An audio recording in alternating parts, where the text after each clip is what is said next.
Bon, faut qu'on parle. Dernièrement, il y a une étude qui est parue, étude qui a été réalisée en Amazonie, qui a fortement réjoui, je dirais, la planète entière. On en a quand même entendu parler de cette étude, comme de quoi les arbres en Amazonie ont vu leur diamètre augmenter d'environ 3,3% au cours des 30 dernières années.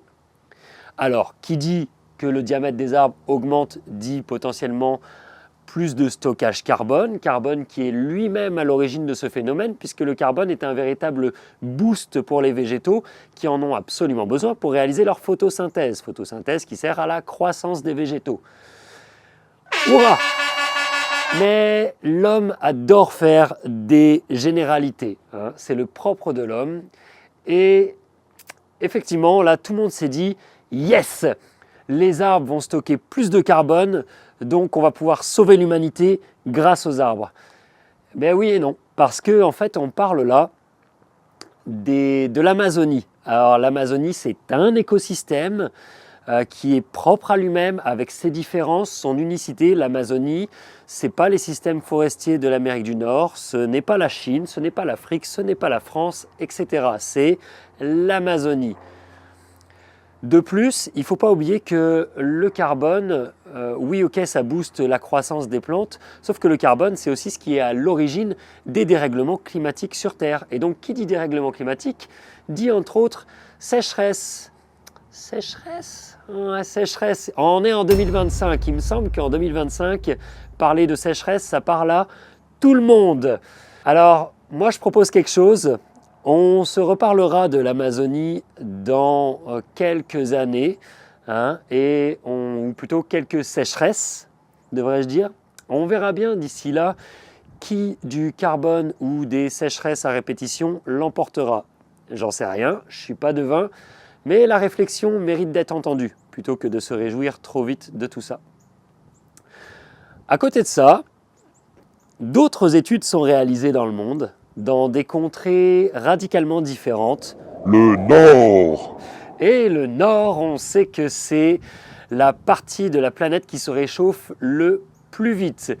En ce qui concerne le Canada, par exemple, c'est un pays qui se réchauffe 2 fois plus vite que le reste de la planète.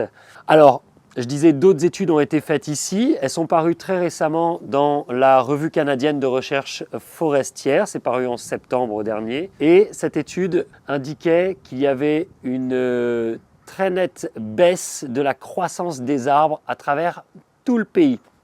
Exactement l'inverse de l'Amazonie. Alors cette étude, elle a été réalisée par des chercheurs qui ont été... Une chance qu'elle ait été réalisée par des chercheurs, c'est rassurant. Ces chercheurs ont été en fait analysé 55 000 arbres. Il y avait déjà eu une étude similaire en 2016, mais qui s'était faite sur 2800 arbres, mais qui arrivait, ceci dit, aux mêmes conclusions. Là, elle a été réalisée sur 55 000 arbres. C'est la plus grosse étude de ce type réalisée sur le sol canadien jusque-là. Les chercheurs ont en fait extrait des carottes des arbres pour pouvoir analyser les cernes de croissance des arbres. Et à partir de ces cernes de croissance, ils ont pu déterminer la variation du taux de croissance moyen sur une période qui s'étend de 1950 à 2018. Et le verdict est clair. Dans la plupart des coins du pays, les arbres ralentissent leur croissance. Il y a quelques endroits où c'est l'inverse qui se produit, un peu comme en Amazonie, où les arbres vont voir leur croissance augmenter, mais ça reste un phénomène assez isolé et minime par rapport à l'ensemble du territoire canadien. Et à travers cette étude, il a été démontré par exemple qu'un sapin baumier âgé de 50 ans va grandir nettement moins vite qu'un sapin baumier dans les années 1950. Donc même genre, même espèce, juste 2 timings différents, la croissance est elle aussi différente. Aujourd'hui, les arbres grandissent moins qu'autrefois. Alors certains arbres sont plus touchés que d'autres. En particulier, on peut citer les épinettes blanches et noires. Alors les épinettes, c'est ce qu'on appelle des épicéas en France. Ici, on parle d'épinettes, mais c'est le même arbre. Épinette, épicéa, c'est le genre Picea, voilà, en latin, pour mettre tout le monde d'accord. Donc ici, les épinettes noires et blanches, qui constituent au passage un bon 60% de la forêt boréale, vont être particulièrement touchées par ce phénomène de sécheresse et de ralentissement de la croissance. Il en va de même pour le sapin de Douglas qu'on va retrouver à l'ouest du pays. En fait, c'est l'augmentation des sécheresses, de leur fréquence et de leur intensité, plus que l'augmentation de la chaleur qui est le véritable problème. Bon, on sait bien que dans le nord, et notamment si on va voir du côté de la forêt boréale, ce n'est pas l'endroit le plus chaud au monde, la saison y est très courte. Ceci dit, les arbres y sont adaptés, bien évidemment. S'ils sont là, c'est qu'ils sont adaptés à cet environnement.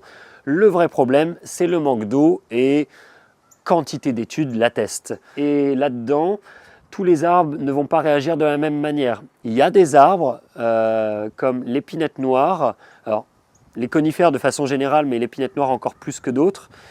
Ces arbres vont avoir tendance, quand l'air s'assèche, à fermer leurs stomates.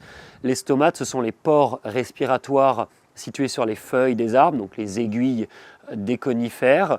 Ça sert aux plantes à respirer, à faire les échanges gazeux et à évacuer l'humidité aussi. C'est ce qui contribue au phénomène d'évapotranspiration. Juste un petit rappel pour ce qu'est l'évapotranspiration, qu'on sache bien de quoi on parle. C'est l'évapotranspiration, en fait, l'arbre pompe l'eau dans le sol qui va lui servir, qui va constituer une partie de sa sève, qui va servir à alimenter l'arbre dans son ensemble, alimenter les feuilles, et cette humidité, ensuite, cette eau va être rejetée par les feuilles. L'arbre a besoin de transpirer pour pouvoir effectuer sa photosynthèse et donc grandir. Voilà, ça c'est l'évapotranspiration. Mais pour revenir à nos épinettes, les épinettes noires, par exemple, vont fermer leurs pores respiratoires en cas de sécheresse, donc ne vont plus transpirer, donc ne vont plus stocker de carbone, ne plus générer de photosynthèse et vont stopper leur croissance.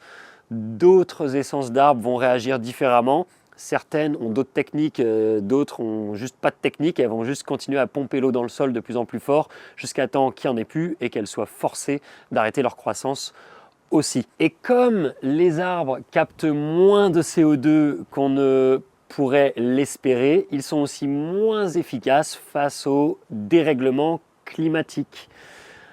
En plus, il ne faut pas oublier qu'on parle d'un pays nordique, et qui dit pays nordique dit beaucoup de conifères. Les conifères, c'est bon à savoir, transpirent en moyenne 2 fois moins que les feuillus, vont donc refroidir l'air autour d'eux 2 fois moins que les feuillus, et vont donc contribuer aussi 2 fois moins que les feuillus à la formation des nuages et donc de la pluie. En revanche, les conifères ont eux aussi leurs avantages comparativement aux feuillus. Ils vont avoir tendance à stocker mieux et surtout plus longtemps le carbone que les feuillus. C'est pas pour rien que le territoire canadien est la 2e plus grosse réserve mondiale de carbone dans les sols. On parle bien du carbone dans les sols là, juste derrière la Russie. Le sol canadien contient environ entre 400 et 500 gigatonnes de carbone. C'est énorme. Et à titre comparatif, c'est environ 2 à 3 fois plus que le carbone qui est stocké dans les sols en Amazonie. Voilà, puisqu'on parlait des arbres en Amazonie qui grandissent et peuvent stocker plus de carbone. Oui, mais quand on regarde réellement au niveau du sol, il y a vraiment beaucoup plus de carbone dans le sol canadien qui est majoritairement constitué de conifères, que dans le sol en Amazonie. Il faut savoir qu'au niveau du stockage carbone, le végétal sert à capter le carbone, mais ensuite ce carbone va aller dans les sols. Et c'est la constitution des sols qui permet de plus ou moins stocker ce carbone. Voilà, je pense qu'on a fait le tour. Je trouvais ça intéressant juste d'en parler parce que déjà, tout l'été, j'ai un peu abordé les problèmes de changement climatique à travers divers événements qu'on a eus. J'ai parlé du phénomène de faux automne, cet automne qui est arrivé beaucoup plus tôt que prévu, où les arbres ont délaissé leurs feuilles, souvent par tactique aussi, pour protéger leur santé et dire stop, là il faisait trop sec, ils ont mis un terme à tout ça. J'ai parlé de l'automne qui était moins beau, même si ici l'automne est toujours très beau, mais il était quand même vraiment moins beau que les autres années.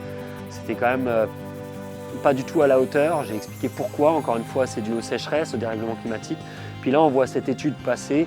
Je me suis dit que c'était intéressant, surtout à mettre en parallèle par rapport à l'étude sur les arbres en Amazonie. Voilà pour ça. J'espère que ça t'a plu. Là-dessus, moi, fait pas très beau, hein. On ne peut pas dire que c'est très engageant pour aller se promener. Je pense que je vais juste aller rentrer chez moi, me boire un café au chaud. Puis nous, on se retrouve dans une prochaine vidéo. Je te dis à la prochaine, passe une excellente journée et surtout, reste branché. Bye!